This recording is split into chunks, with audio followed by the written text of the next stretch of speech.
네, 할렐루야. 네, 반갑습니다. 거의 시니어 예배는 1년에 한 번 정도 오는 것 같아요. 올 때마다 이렇게 안 반겨주셔서 민망하지만, 네. 네, 반갑습니다.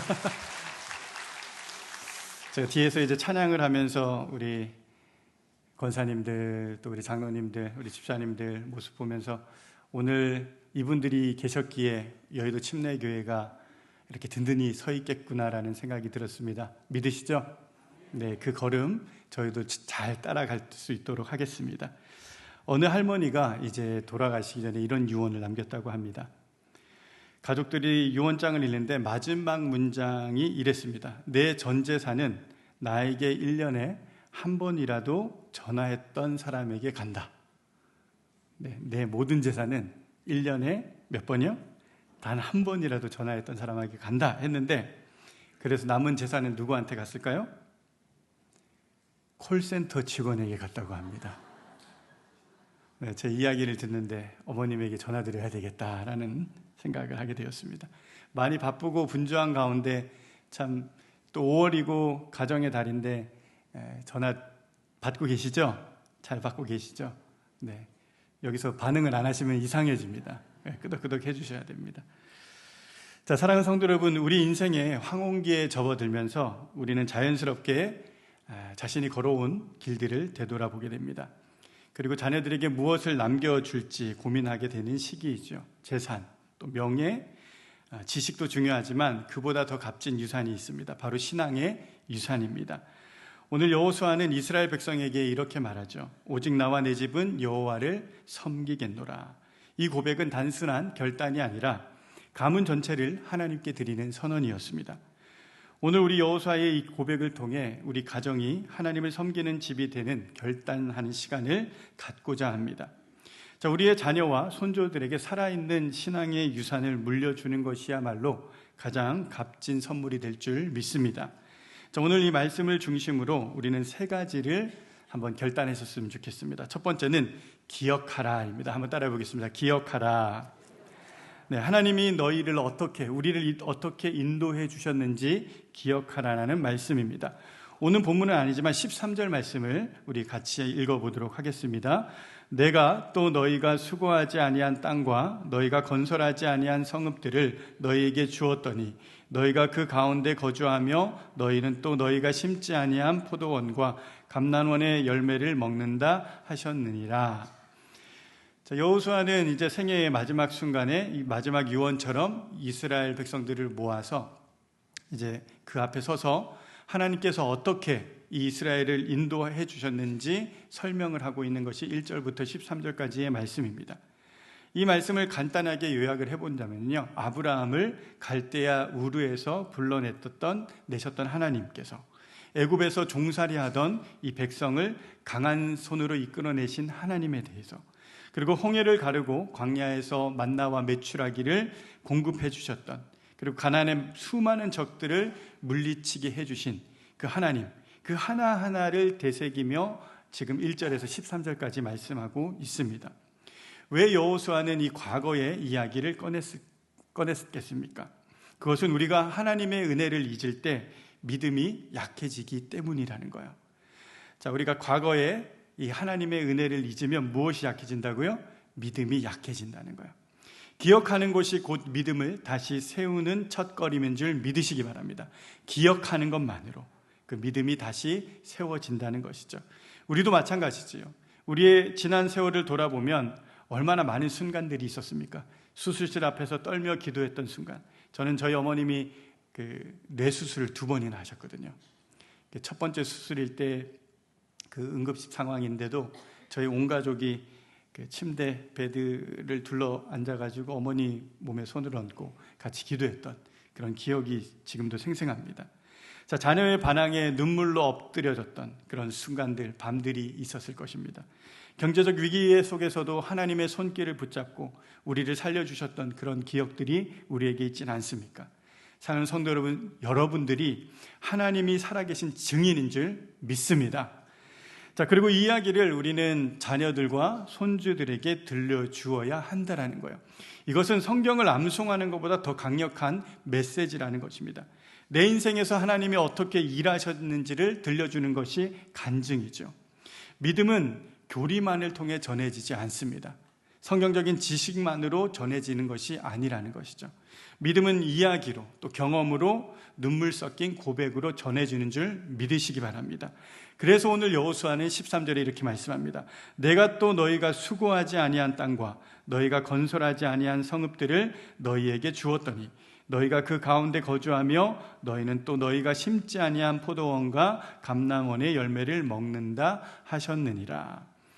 하나님이 너희에게 이 모든 것을 주셨다라는 고백이죠. 그리고 너희는 그 은혜를 잊어서는 안 된다는 말씀입니다. 오늘 우리가 기억해야 할 일은, 우리가 해야 할 일은 하나님이 우리 가정에 행하신 일들을 기억하고 또 그 은혜를 우리 자녀들에게 또 후손들에게 들려주는 것입니다. 자, 어느 유대인 가정의 6월절 저녁, 가족이 한 상에 둘러앉아 식사를 준비합니다. 어른들은 포도죽과 또 무교병, 쓴나물, 양고기 등 이 전통적인 음식을 차려놓고 식탁에 둘러싼 가족들은 조용히 앉아 있습니다. 그 순간 아이 한 명이 꼭 묻습니다. 왜 오늘 밤은 다른 밤과 다른가요? 자, 이 질문은 형식이 아닙니다. 유대인의 수천 년 전통 속에 꼭 포함된 의식이라는 거예요. 왜냐하면 그 질문을 통해 부모는 자녀에게 이야기할 기회를 얻는 것이죠. 자, 그리고 이 부모는 이렇게 얘기합니다. 우리가 이집트에서 노예로 살았단다. 하지만 하나님께서 큰 능력과 기적으로 우리를 구원해 주셨어.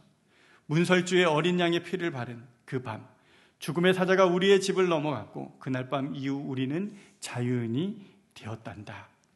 이것이 이 세대르 식사의 핵심입니다. 6월절 식사의 핵심이라는 거예요. 단순한 식사가 아니라는 것이죠. 이것은 신앙의 기억을 다음 세대에게 전하는 의식이 됩니다. 이들은 수천 년이 지난 지금에도 왜 이러한 의식을 하고 있겠습니까? 하나님께서 이스라엘에게 명령하셨기 때문입니다. 우리 출애굽기 12장 26절과 27절을 한 목소리로 읽어보겠습니다. 시작. 이후에 너희의 자녀가 묻기를 이 예식이 무슨 뜻이냐 하거든 너희는 이르기를 이는 여호와의 유월절 제사라. 여호와께서 애굽 사람에게 재앙을 내리실 때에 애굽에 있는 이스라엘 자손의 집을 넘으사 우리의 집을 구원하셨느니라 하라 하매 백성이 머리 숙여 경배하니라. 아멘. 이 날을 너희 대대로 지켜라. 너희 자녀가 묻거든 그들에게 말하라 라는 것입니다. 사랑하는 성도 여러분, 하나님이 여러분의 가정에 행하신 일들을 자녀들에게 들려주고 계십니까? 우리 손주들에게 들려주고 계십니까? 하나님이 기도에 응답하셨던 그 순간, 이 재정적인 위기에서 건져주셨던 그 사건, 가정의 분열을 막아주셨던 그 은혜의 순간을 우리의 자녀들은 또 우리의 손주들은 알고 있냐라는 거예요.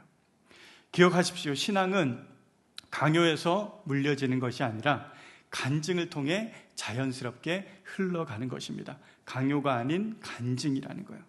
말로, 삶으로, 표정으로 우리는 자녀들에게, 후손들에게 들려주어야 합니다. 우리가 섬기는 하나님은 이런 분이란다. 우리가 섬기고 우리가 예배하는 하나님은 이런 분이셔라고 우리가 고백해야 합니다. 그 기억이 우리 자녀들에게, 우리 손주들에게 그들의 믿음을 형성하고 또 그 믿음은 그 다음 세대의 기둥이 될 줄 믿으시기 바랍니다. 오늘 저녁 우리 자녀들에게, 손주들에게 이렇게 말씀해 보시면 좋을 것 같아요. 할머니가 너 어렸을 때 눈물로 기도했다. 지금도 그렇게 기도하고 있다. 우리 할아버지 안 하면 서운하잖아요. 할아버지 어렸을 때 정말 그렇게 힘든 상황에 이사갈 집이 없었을 때 하나님이 도와주셨어. 일으켜주셨어. 이러한 고백을 우리 손주들에게, 우리 자녀들에게 이야기한다면 이 이야기가 쌓여 신앙이 될 줄 믿습니다. 자, 믿음의 유산은요, 지식으로 주어지지 않습니다. 이 하나님을 기억하고 간증하는 삶을 통해 전달됨을 믿으시기 바랍니다. 오늘 나누는 이야기 하나가 우리 자녀들과 손주들의 믿음을 살릴 줄 믿으시기 바랍니다. 자, 두 번째는요, 우리가 기억해야 할 것은 결단하라라는 것입니다. 결단하라. 자, 어떤 결단입니까? 누구를 섬길지 오늘 정해야 한다는 결단입니다. 오늘 15절 말씀 함께 봉독하겠습니다. 시작. 만일 여호와를 섬기는 것이 너희에게 좋지 않게 보이거든 너희 조상들이 강 저쪽에서 섬기던 신들이든지 또는 너희가 거주하는 땅에 있는 아모리 족속의 신들이든지 너희가 섬길 자를 오늘 택하라. 오직 나와 내 집은 여호와를 섬기겠노라 하니.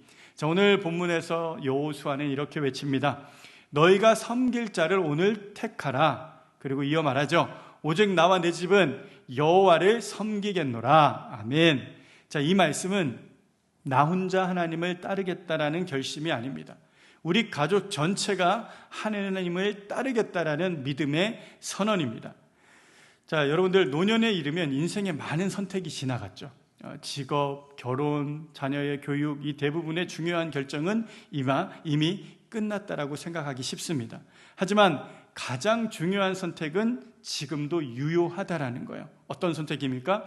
누구를 섬기며 인생을 마무리할 것인가? 누구를 섬기며 이 남은 인생을 마무리할 것인가? 이 선택은 지금도 유효하다라는 것입니다. 여호수아는 가나안의 다양한 신들을 언급하죠. 그리고 그 조상들이 섬기던 우상을 언급하면서 말합니다. 그들을 따를 수도 있지만 나는 여호와를 따르겠다라고 선언한 것이죠. 오늘날 우리 가정에도 여전히 많은 우상이 있습니다. 자녀의 성공이 우상이 될 수 있고요. 건강이 우상이 될 수 있습니다. 돈이 우상이 될 수 있고 편안한 삶이 우상이 될 수 있습니다. 어떤 때는 자존심이 우상이 될 수 있다는 것이죠. 이 모든 것이 하나님보다 앞설 때 그것은 우리 가정에 보이지 않는 신이 되어 버린다는 것입니다. 그러나 우리가 단호히 말할 수 있어야 합니다. 우리 집은 하나님을 따르는 집입니다. 아멘. 자녀의 인생을 위해 기도하고 손주를 위해 눈물로 중보하는 가정입니다. 이렇게 선언해야 될 줄 믿습니다.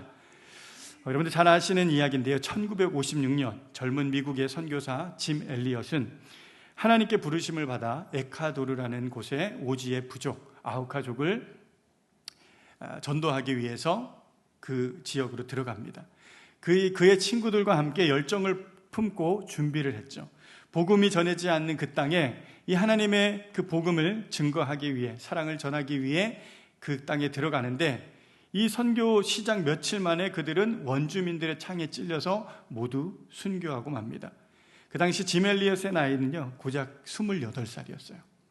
자, 미국에 남아있던 부모는 사랑하는 아들의 이 죽음 소식을 듣고 망연자실했습니다. 하지만 놀랍게도 그들은 이렇게 고백합니다.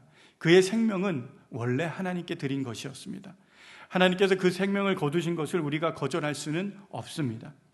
우리 아들이 가장 의미 있는 일을 하다가 하나님의 품에 간 것에 감사합니다.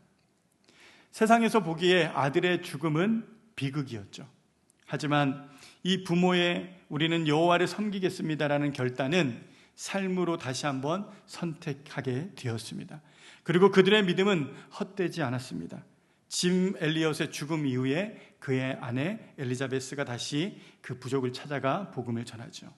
수년 안에 그 부족은 예수님을 믿는 공동체로 변화되었습니다. 그 사건을 계기로 수많은 젊은이들이 선교사가 되기로 결심을 하고요.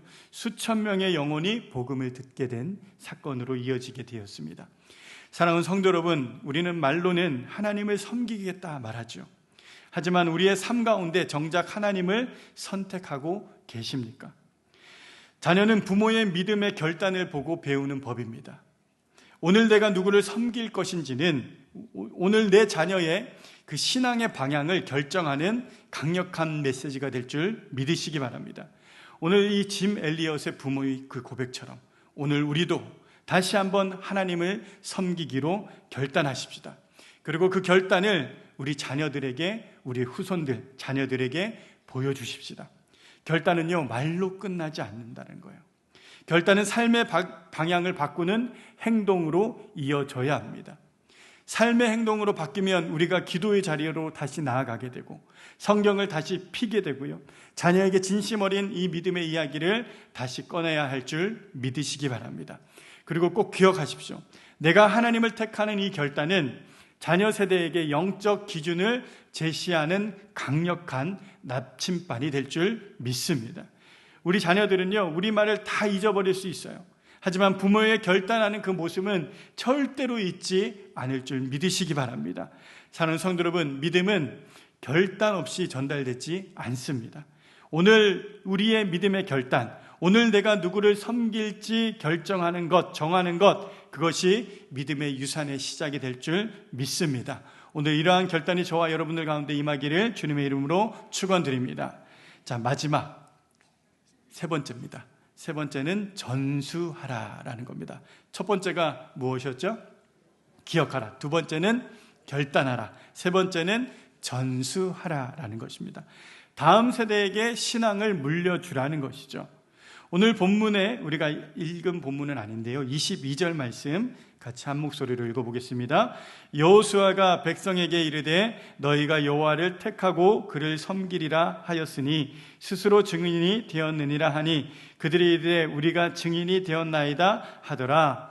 자, 여호수아가 이스라엘 백성에게 너희가 여호와를 택했다고 했으니 너희가 스스로 증인이 되었노라 라고 말하는 장면이죠.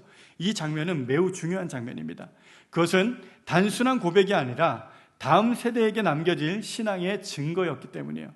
다음 세대에 남겨질 신앙의 증거였다는 것입니다. 여호수아는 또 하나의 중요한 행동을 하는데요, 26절 같이 읽어보겠습니다. 시작. 여호수아가 이 모든 말씀을 하나님의 율법책에 기록하고 큰 돌을 가져다가 거기 여호와의 성소 곁에 있는 상수리 나무 아래에 세우고, 자, 이제는 여호수아가 증거의 돌을 가져다가 상수리 나무 아래 세웁니다. 그리고 그 돌은 단지 장식의 의미만은 아니었다라는 거예요. 이 돌은 이렇게 말하는 상징이었다는 거예요. 이곳에서 믿음의 결단이 일어났다. 이 가문은 여호와를 섬기기로 했다라는 그러한 상징을 의미하는 돌이었다라는 것입니다. 오늘날 우리의 가정에도요, 이러한 신앙의 증거가 필요합니다. 자녀가 믿음에서 멀어졌다라고 낙심할 필요가 없다라는 거예요. 지금 우리의 자녀들이 믿음 생활 안 하고 있고 믿음에서 떨어져 있다라고 우리가 낙심할 필요가 없다라는 이야기입니다. 부모 세대가 신앙의 방향을 분명하게 보여줄 때 그 고백은요, 자녀들의 기억 속에 깊이 새겨집니다. 지금 비록 몸은 떠나 있을지라도 여러분들이 지금까지 살아왔던 그 신앙의 모습들과 또 그 신앙의 방향을 분명하게 보여주었다면 이 고백은 자녀들이 다시 돌아올 수 있는 계기가 될 줄 믿으시기 바랍니다. 존 메가더라는 우리 목사님이 이런 얘기를 했어요. 자녀에게 줄 수 있는 최고의 유산은 믿음 안에 사는 본보기다. 자, 말로 자녀들이 움직이지 않습니다. 이제는 강권해도 강요해도 그렇게 주님 앞으로 나오지 않죠. 하지만 우리가 끝까지 믿음으로 살아가는 이 모습이 결국에는 그들이 주님 앞으로 나오는 계기가 될 줄 믿으시기 바랍니다. 자, 자녀는 부모가 말하는 대로 살지 않고요, 부모가 사는 대로 산다는 말이 있습니다. 말하는 대로 사는 것이 아니라 사는 대로 살아간다라는 거예요. 우리가 한 걸음 앞서서 걸어가는 그 걸음을 우리 자녀들도 반드시 되돌아와서 따를 줄 믿으시기 바랍니다. 빌리 그레엄 목사의 손자 윌리 그레엄은 이런 얘기를 했습니다. 할아버지는 우리가 보는 앞에서 매일 성경을 읽으셨어요. 아침이면 무릎을 꿇고 기도하셨고 식탁에서는 항상 하나님께 감사하셨어요. 저에게 설교를 해주신 적은 거의 없지만 삶이 설교이셨어요. 이 말이 어떤 의미입니까? 손주인 자기에게 단 한 번도 설교를 하신 적이 없으시대요. 하지만 그분의 삶은 이 손주에게 있어서 설교였다라는 고백입니다. 어쩌면 오늘 우리는 너무 쉽게 설교를 하죠. 자녀들에게, 또 손주들에게. 하지만 이 설교보다 더 강력한 설교는 무엇이라고요? 여러분의 본이고 삶인 줄 믿으시기 바랍니다. 어릴 적 들었던 엄마의 기도 소리, 아버지가 읽으셨던 그 성경을 읽는 뒷모습, 할아버지 할머니가 손을 얹고 기도하셨던 그 장면이 바로 그들의 신앙의 씨앗이 될 줄 믿으시기 바랍니다. 사랑하는 성도 여러분, 우리가 할 일은 바로 이거라는 거예요. 우리 믿음의 삶을 보여주는 것, 그리고 다음 세대를 위해 기도하는 것, 그것이 전수라는 것입니다. 물론 자녀들이 또 우리 손주들이 즉시 반응하지 않을 수 있습니다. 하지만 그 씨앗은 하나님의 때에 반드시 자랄 줄 믿으시기 바랍니다. 우리가 세워놓은 이 증거의 돌은요, 때로는 자녀가 위기의 순간에 다시 하나님께 돌아가야 되겠다라는 그런 마음을 일으키게 된다는 거예요. 자, 믿음은 말로만 전해지지 않습니다. 삶과 기도, 그리고 사랑으로 전수되어져야 합니다. 한 이야기를 하고 이제 설교를 마무리하려고 합니다. 한 할아버지가 있었습니다. 그는 한 손에 지팡이를 들고 다른 한 손으로는 손주의 어깨를 잡고 있었습니다. 그날은 그의 손주가 이 성인식을 하는 날이에요. 유대인의 성인식입니다. 이 조부모에게 있어서 이 성인식은 단순한 통가 의례가 아닙니다. 그것은 가문 전체의 신앙이 다음 세대에게 성공적으로 이어졌다라고 선언하는 날이라는 것이죠. 그리고 그 손주는 회당 앞에 섰습니다. 그곳에는 많은 이 청중들이 있었죠. 그리고 떨리는 목소리로 그는 분명하게 토라의 말씀을 낭독합니다. 여호와는 나의 목자시니 내게 부족함이 없으리로다. 그 순간 그 할아버지의 눈에는 눈물이 맺혀 있었습니다. 어쩌면 이런 기도였을지 모릅니다. 하나님, 저 아이가 주의 말씀을 사랑하게 해주셔서 감사합니다. 제 기도가 헛되지 않았음을 오늘 보게 하셨습니다. 여러분, 그 유대인들에게 있어서 이 3대에게 신앙이 전수되어지는 이 성인식이 그들에게서는 그 어떤 영예보다 큰 영예로 여겨진다고 합니다. 오늘 우리가 이 장면을 꿈꾸며 기도했으면 좋겠습니다. 우리의 후손들이, 우리의 손주들이 정말 여러분들 앞에서, 이 많은 우리 청중 앞에서 하나님을 찬양하고 간증하는 은혜가 오늘 우리에게, 우리 세대에게 임하는 축복이 임하기를 소망합니다. 사랑하는 성도 여러분, 오늘 우리는 여호수아의 이 마지막 메시지를 통해 믿음은 지식이 아니라 유산이라는 진리를 마음에 새기셨습니다. 여호수아는 이스라엘 전체 앞에 단호하게 말했습니다. 오직 나와 내 집은 여호와를 섬기겠노라. 이 고백은 오늘 이 자리에서 우리의 입을 통해 다시 울려 퍼져야 함을 믿으시기 바랍니다. 우리 한번 선포하겠습니다. 오직 나와 내 집은 여호와를 섬기겠노라. 오직 나와 내 집은 여호와를 섬기겠노라. 오직 나와 내 집은 여호와를 섬기겠노라. 아멘. 아멘. 우리의 입술로 통해 선포되어지는 이 선언이 우리 가정에, 우리 자손들에게 이어질 줄 믿으시기 바랍니다. 이제 우리는 나이 들었다고 해서 멈출 수 없습니다. 여전히 가정의 영적 리더인 줄 여러분들 믿으십시오. 그리고 자녀와 손주들이 믿음으로 살아가기를 원하신다면 오늘 이 결단이 그들에게 길을 보여주는 신앙의 지도가 될 줄 믿습니다. 사랑하는 성도 여러분, 오늘 이 예배가 여러분의 가정의 새로운 출발점이 되기를 바랍니다. 여호수아처럼 오늘은 우리는 선언했습니다. 오직 나와 내 집은 여호와를 섬기겠노라. 이 결단이 우리 후손들에게 믿음의 씨앗으로 전해지기를 주님의 이름으로 축원드립니다. 아멘.